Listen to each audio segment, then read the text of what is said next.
Here they are.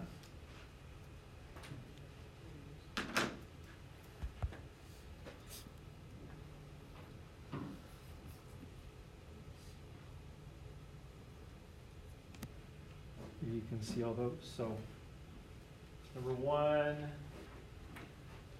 definitely a product rule. Within that product rule, there were a couple of chain rules. Uncomplicated derivative. Number two is a double chain rule.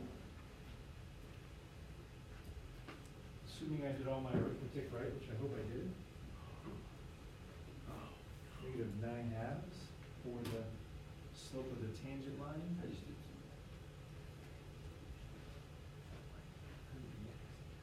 Sure. Yes, sir. For number 3, yeah.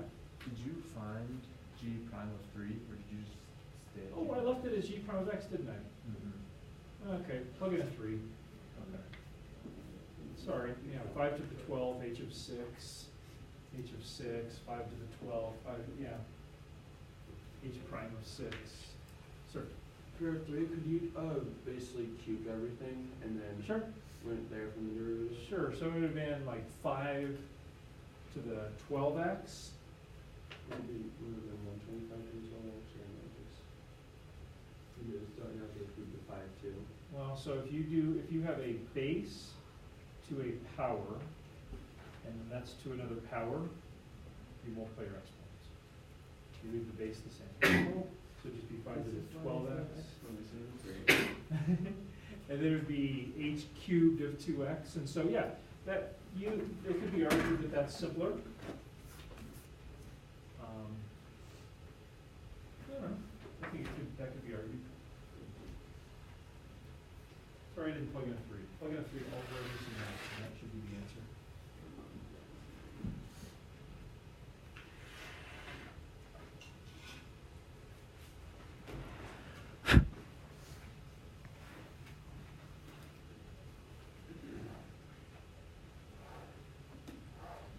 Okay, so while you're wrapping some things up there, I will hand back these quiz 4s. Again, quiz 4, not on your Unit 1 test.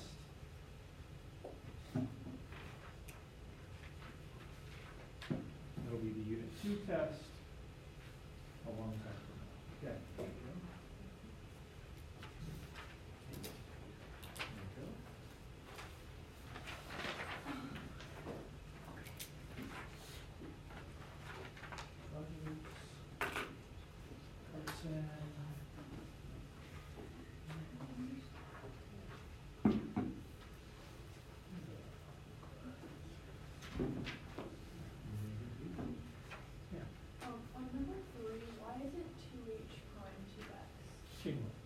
So the inside is 2x.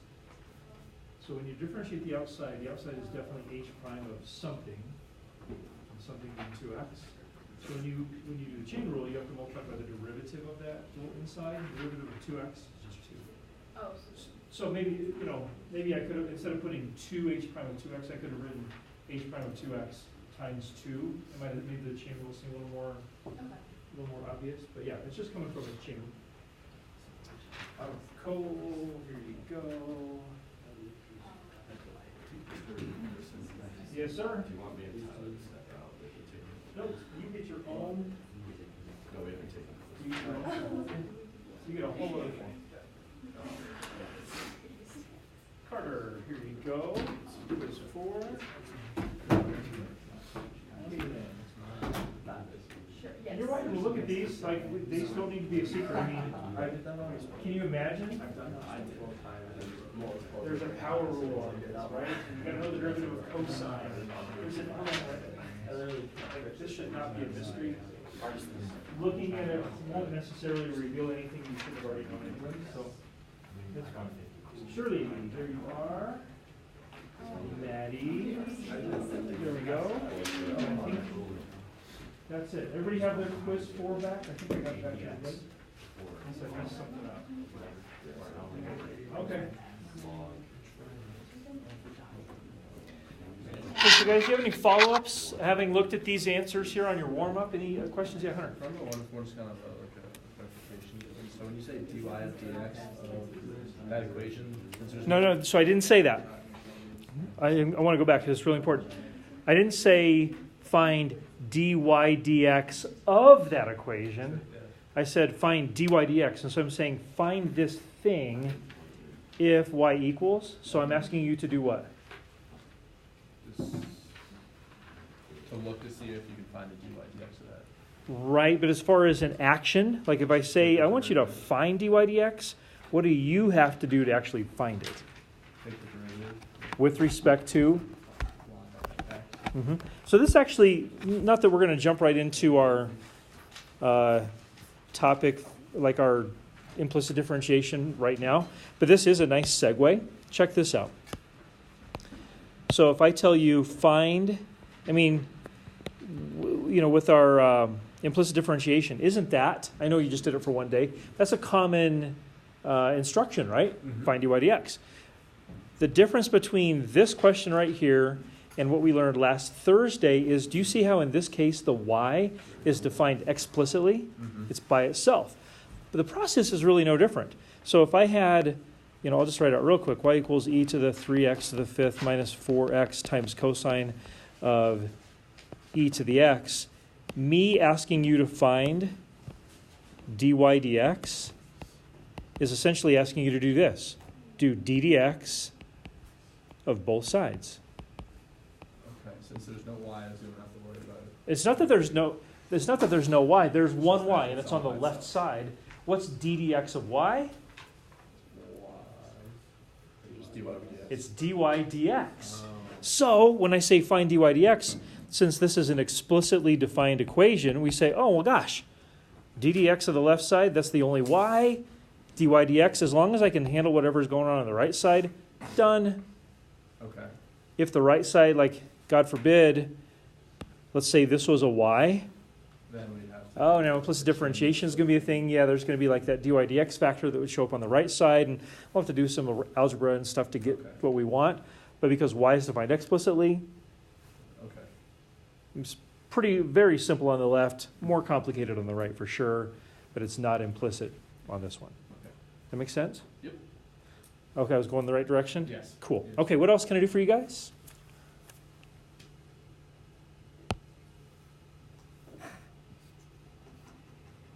I mentioned this when I was walking around. I don't know if maybe some of you didn't catch this.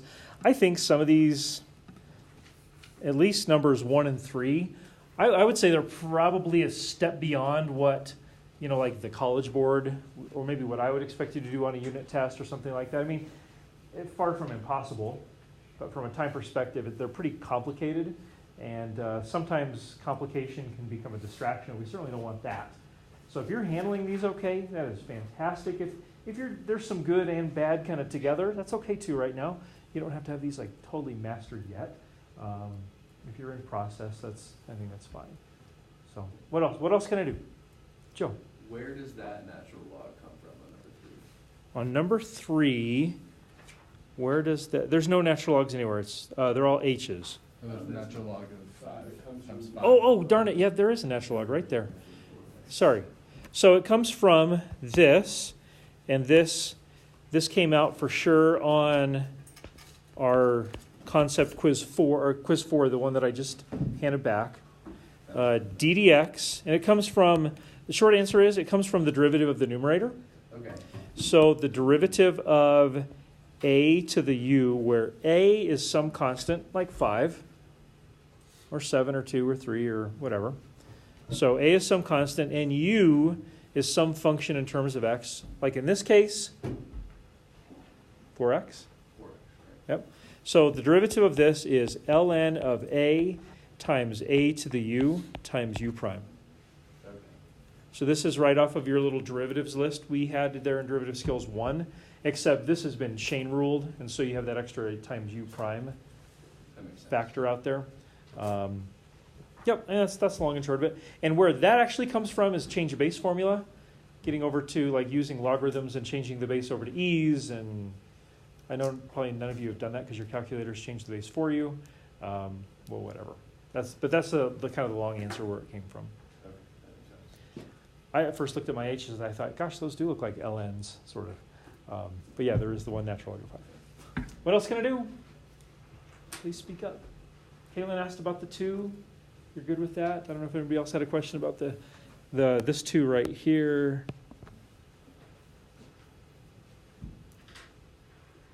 Any of them, 1, 2, or 3. Yeah, Kaylin. So we were confused if H was a constant, like how would we know that? If H is a We're not sure if constant. H would be a constant. Well, so, like you're thinking maybe it could be like H times 2x? Yeah. Yeah, I didn't even think about that being a consideration. Typically, your letters in the middle of the alphabet always stand for functions, I guess, unless it's the definition of the derivative. That's not even a constant either. That's a variable. I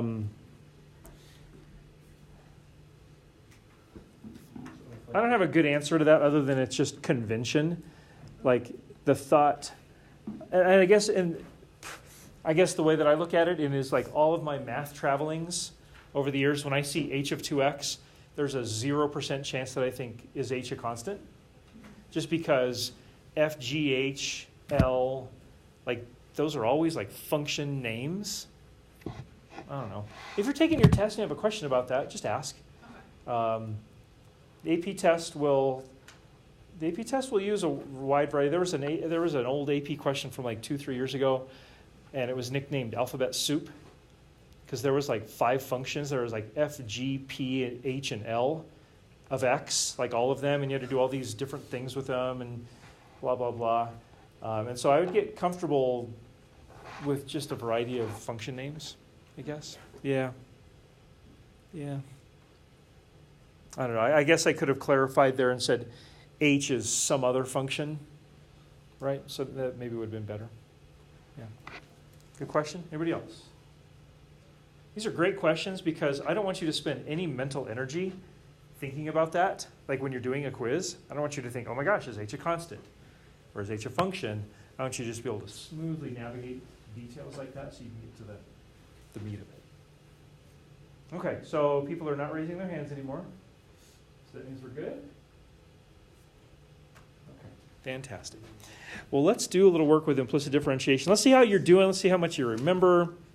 I don't know. Hopefully you remember enough to get by here. We'll get through a couple of examples.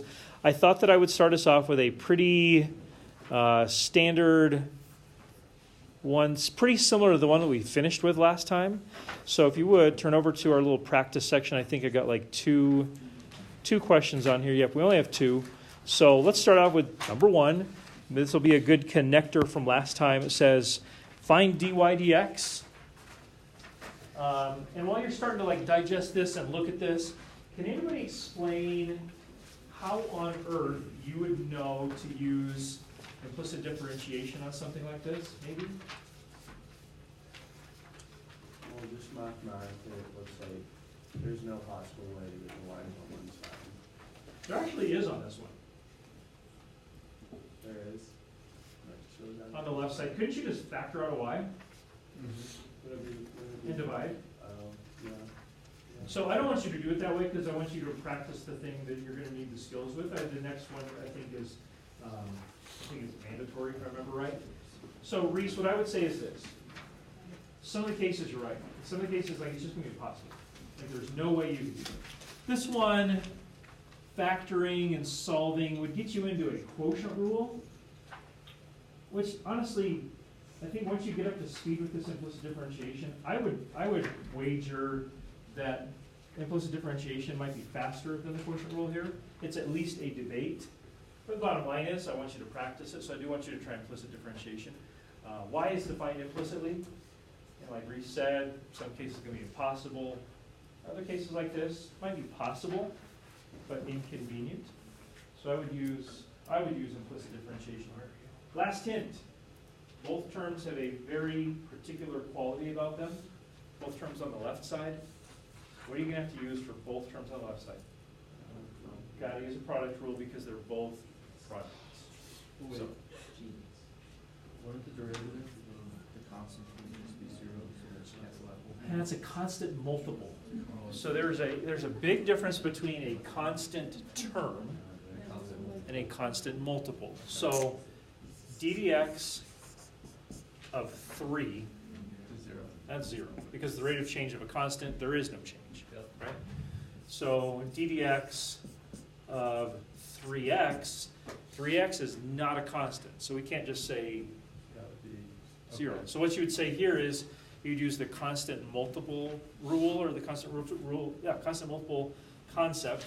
So what you can do is you can bring the 3 out of the derivative, And then you just get 3 then times 1. do the derivative of whatever's left over in there. Of course, is 1, so you just get 3. Okay. So we want to be able to differentiate between a constant term and a constant multiple.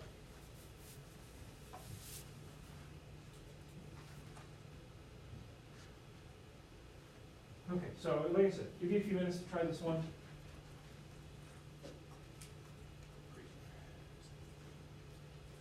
Certainly go over and look at an answer and give you a chance to ask questions, but just see how much you remember from last time. And again, just an FYI, had a conversation with a lovely student in Calculus AB the other day. And I mentioned something about, hey, have you checked out the videos, like the daily videos from our class, because they were wanting to go back over a concept. I said, you could always check out the videos, and they said, the what? I want to say it again to everybody. Every day we have a regular class, like right now the little recorder is running. Every day we have a regular class, I record the class. It's usually your class because it comes first. Unless I mess it up, then I'll just record the other one. I'll record the class, produce video, drop it into Schoology. So if you're absent, or if you happen to be like sort of mentally absent that day, although I think you guys are pretty sharp in figuring out, I can't afford to just be like mentally gone. Just have your days, right? Sometimes it's tough. You can always go back and watch the video, revisit class. Maybe there's just like a little part of class. Maybe if you were honest, you said, man, the last 10 minutes, like my brain was in a different place and I was kind of, like I was a little distracted. You could watch the last 10 minutes, whatever. You pick and choose what you want to do. So just a reminder about that. Okay, well, let's check this out, see how far you got, see how you did. I am going to choose to use implicit differentiation for the reasons that I said earlier. Because we're asked to find dy dx, what do I need to actually do to get this started? DDX. I got to do, ddx of everything, right? So I note that. I'll just put some parentheses here, and I'll say I'm going to do ddx of all that stuff in the parentheses. We do not ddt, not ddy, not dd theta, not dd whatever. It's ddx. Okay, so the first term I come up to is a product, like we already said. And I'm going to use a little highlighting here to help me. I'm going to say that my 1 factor is 3x. And I'm going to say that my 2 factor is y. So blue is 1, yellow is 2. So here we go. Remember, I'm doing ddx. So 1d2 would just be 3x. If I'm doing ddx 1d2, what would my d2? It'd be dy dx. It'd be 1 dy dx. So here's my 1d2 for the first term.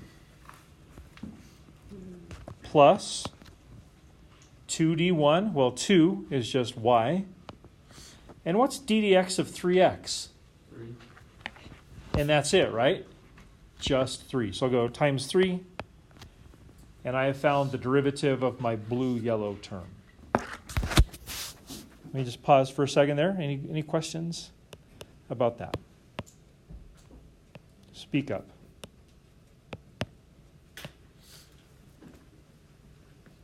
Doing okay? Fantastic. Okay, so now we've got minus, and I don't know about you guys, but I'm always cautious around minus signs. I'm going to put minus parentheses so I don't forget. I'm subtracting all of what comes next. And I got another product, 1d2 plus 2d1. So what's 1? It's 5x squared. And keep in mind we're doing ddx. So when I do d2, what's ddx of y? dy dx. It's dy dx again, yeah. So there's my 1d2 for my second term plus 2 d1. d1 is just 10x. So any questions on that product rule? Any details, small or large? Okay, now we can't lose the expression on the right. So what's d dx of 8x?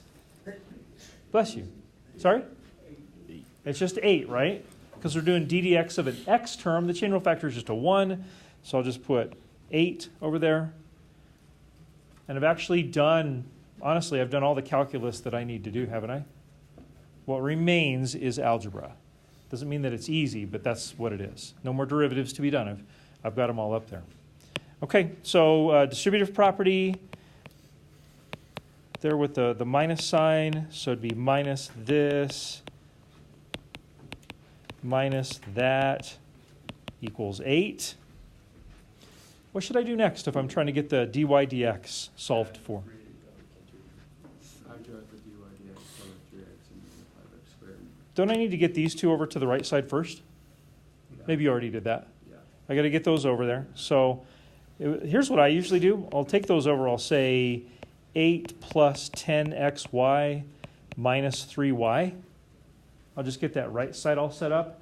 And then I'll look at what's left over and I'll say, well, gosh, that's where I want to do what Reese just said. Let's get the dy dx factored out. How would you know the order that the 10x minus 3y go? Or does It doesn't matter. As long as you keep the sign in front of the term with it, I Okay. don't really care. You pick. So then I'd factor out. So what's left over when I factor out? Bless you. 3x minus 5x squared. And what is typically my final step? The division over. Yep, so I'd get dy dx equals this whole mess over this other whole mess. Like so.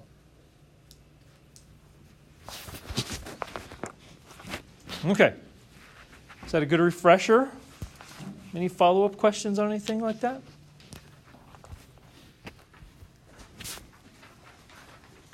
Okay, so if you're good, flip over. I think the next one is all based on the same equation, but it's got several parts to it. Okay? This next one, number 2, this one might also look like, hey, we could just solve for y pretty easy. It wouldn't be quite as easy as you think. There'd be a plus or minus involved, and you'd have to pick a plus or a minus. And in the end, I think implicit differentiation would simply be faster. It'd be better if you had to make all those decisions to just do it this way. Okay, so kind of last chance for questions on this number 1 here. All right, fair enough. So I'll move on. You guys move on to number 2. Please certainly try A.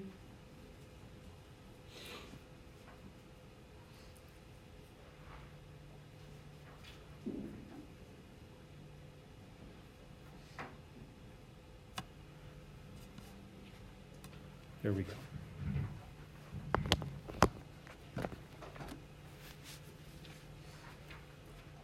Sir.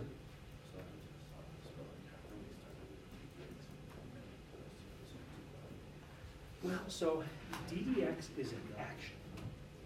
DDX is saying, I'm going to find the derivative with respect to x of whatever is in the parentheses. So the point is, when you do DDX, remember DDX is an action. When you do DDX of like 5x to the third, this would be 15x squared times the derivative with respect to x of x is 1. But when you do DDX of a y term, like in this case it was just DDX of y, this is, what's the rate of change of just y? It's 1, right? But the chain rule factor would be the ddx of the inside, which is dy dx. So this is a verb. Like this is, I'm going to find, or I'm going to do the ddx and everything. This here is a noun. This is the rate of change of y with respect to x. And so it's not that this changed into that. It's that the result of this is this. Make sense? Yeah. 100. So when you're doing the derivative of the second, No. So what's the rate of change of y squared? what's the rate of change of something squared? Yes. So the rate of change of y squared would be 2y times the derivative of the inside. And what's the ddx of the inside? There you go. Yeah, that d squared y over dx squared, that's a second derivative, right? Which doesn't necessarily go with y squared.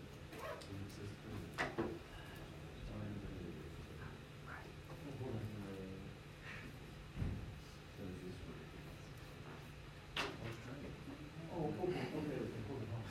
So we need to go back to A. So it says find an equation of the line tangent to the curve at 1, 3. You found dy dx. What that is, that's the slope of the tangent line 2x. for any y at any xy. What? So yeah, so you left. So we want to know. We don't want to know the slope at any xy. This isn't even a line. Like when was the last time a line had a y squared term? Right? When was the last time a line had a 2xy in it? What you need to do is you need to find the slope of a tangent line at that point. So how do we take the slope of a tangent line at any point and get it to be That 1, 2? 2x times 2 dy dx. Yeah, plug in That's one. going to get to 2x. That'll allow you to figure out an actual numerical slope. Right, but then. But they're all multiplied. This is a mess, because this is a mess. Like, fix this, then we can talk about these. Like your lack of completion on A completely changes the picture. You can't even really talk about it. Okay, I thought you were supposed to do that. Give me just another moment here to try to complete A. And then we'll work on B and C together. 9.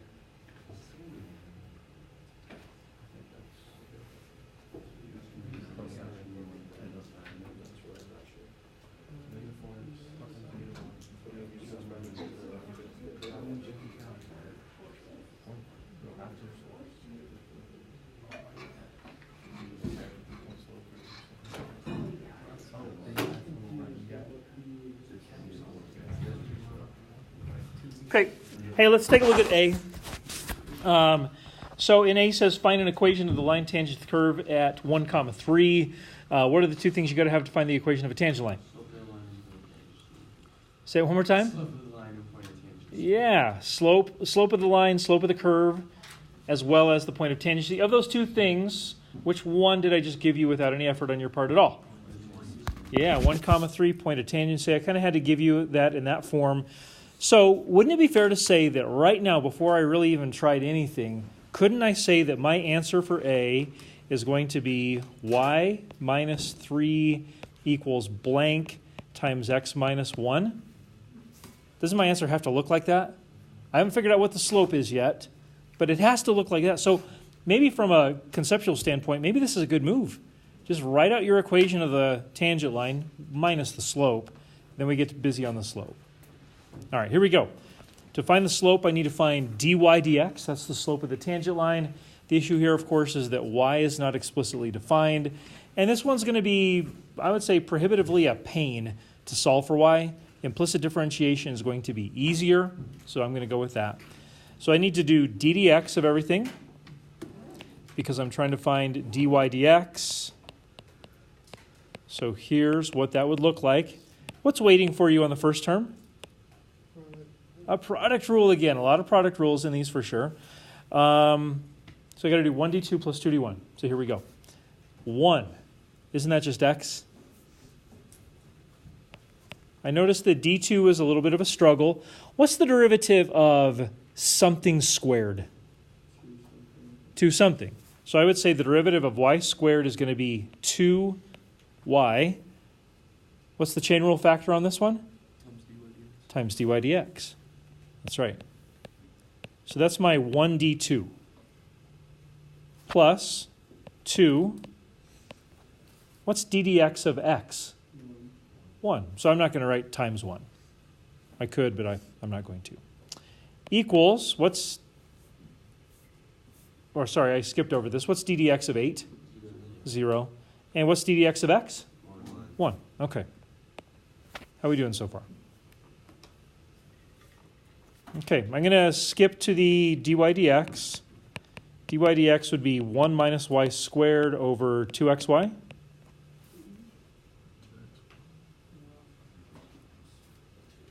I divided by 2xy. 2yx, xy2. 0 y there. Why is there 2 y instead of just a 2? So the derivative of something squared is not just 2. The derivative of something squared is 2 times something. This goes back to the chain rule. So if I'm doing, because, see, how do I make sense of this?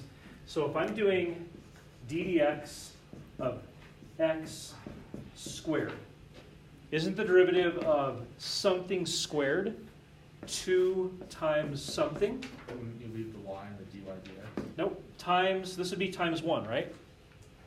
So actually, let me do this. Isn't this fair? I want to show you the pattern. Mm-hmm. So then wouldn't d dx of y squared be much the same? Yeah. Wouldn't it be 2 times something times the chain rule factor? The chain rule factor would be dy dx.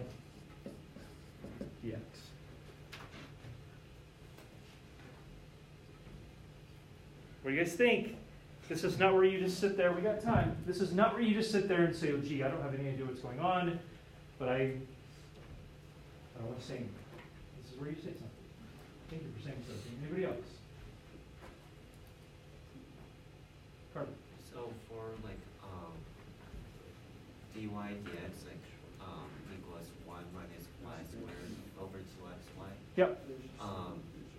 So you're bringing it all over to the one side. Yeah, well, like what I'm trying to minus yx or the y squared. So I'm trying to get the dy dx by itself. So again, I'm using algebra concepts. What I did is I subtracted the y squared over. I skipped some steps, and I apologize. I'll run through these real quick. So what I did, remember my goal is to get dy dx by itself. So I subtracted y squared. This gives me 2xy times dy dx equals 1 minus y squared. And then in my efforts to get the dy dx by itself, wouldn't I just divide the 2xy over to the other side? Am I answering your question? yeah, I think I'm working where the dy dx came from. Like,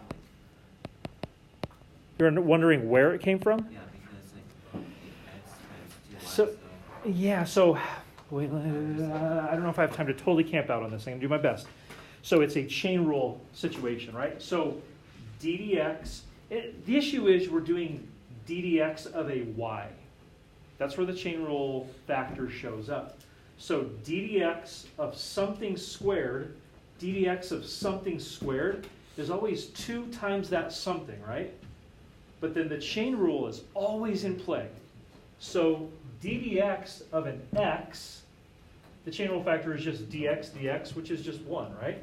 But d dx of this inside, d dx of y, is not dx dx, it's dy dx.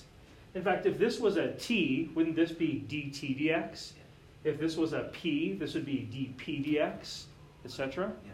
That's where it comes from. Okay. Okay, cool. All right, so I've got to find the slope of the tangent line at my point of tangency. So if I just drop this in here, A, it's not even a line, and I'm looking for a tangent line, right? B, that's the slope at any point, and I don't care about the slope at any point. What do I care about? Yeah, I care about the slope at 1, 3. So how do I get the slope at 1, 3? I plug in 1, 3. So if I plug in 1, 3, this is negative 8 over 6. Yes. Did I do that right? Okay. So that, my friends, is the slope of the tangent line. This will finish fast. We'll be able to wrap this up pretty quick. So there might be some cause for concern, like why would we do this? Can we put the why would we do this on hold for just a minute? Is that okay? So part B says use the tangent line that you just found to approximate the y value of the curve when x equals 1.2. Here's what I do. This is not something I'm expecting you to have mastered right now. This is kind of a foreshadowing. So I reduce my fraction. What I'm going to do for B is I'm going to plug in 1.2 for x.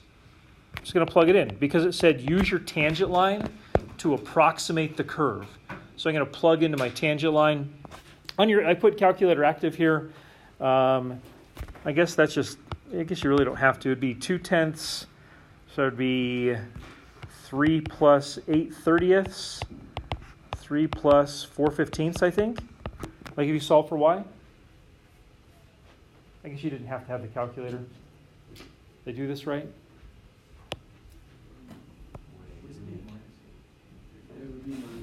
Oh, darn it, it's minus because it's negative 4/3. Sorry. There and there. Is that good? Here's what I want to get to real quick. If I did use that approximation from part B, is it too high or too low? I want to sketch in my tangent line here. My tangent line is at 1,3. Yeah. Would you guys be okay with this being my tangent line? Does that work? Okay, so I estimated 1.2.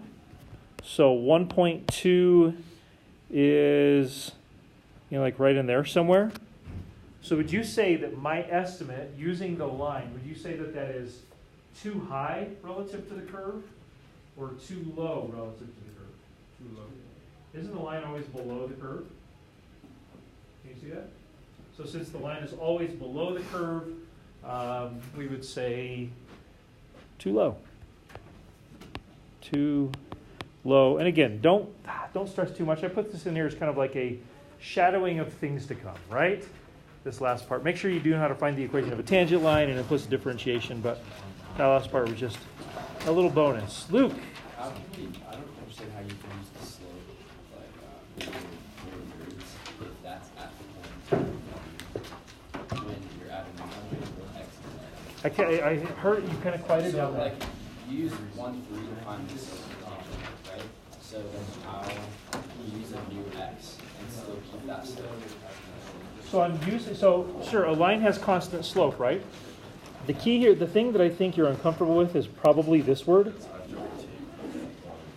No, I'm talking about part B.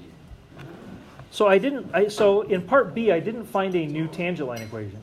It says use the tangent line. I said use what you found in part A, which was a line, to approximate the value of the curve.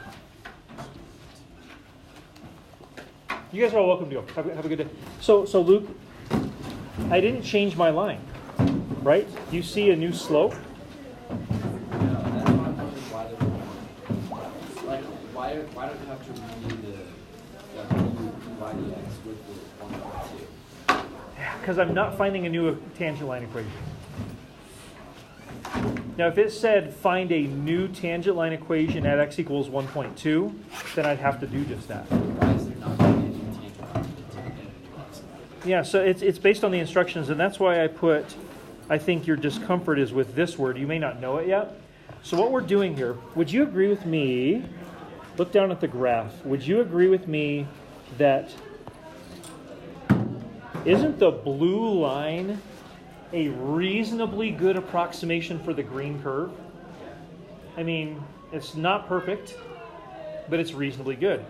So wouldn't you also agree that it's easier to handle stuff with lines than it is to handle stuff with complicated curves like this?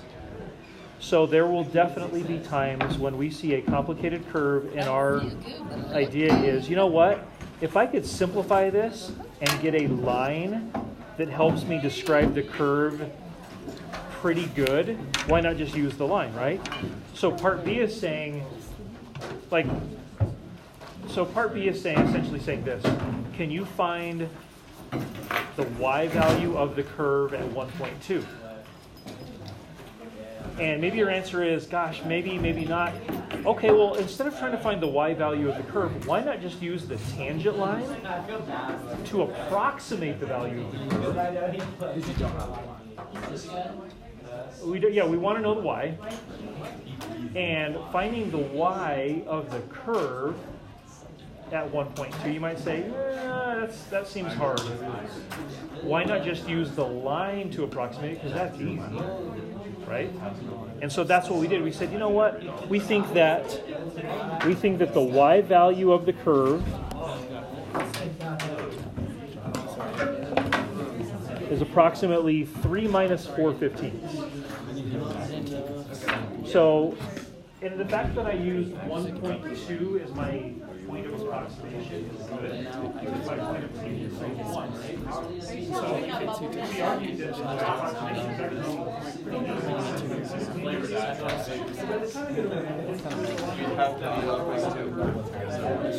That's up for debate, right? Yeah, that's why I said I think your discomfort is in the room. We're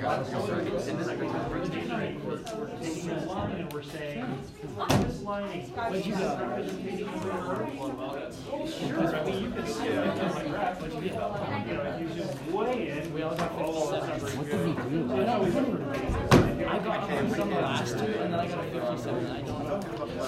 Let's see. Are we gonna look at? But at this point, we're just saying, hey, It's $100. even your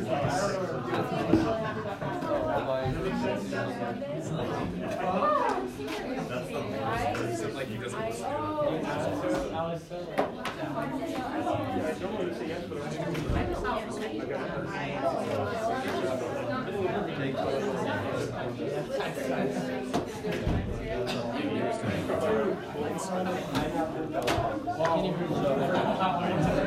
Is it just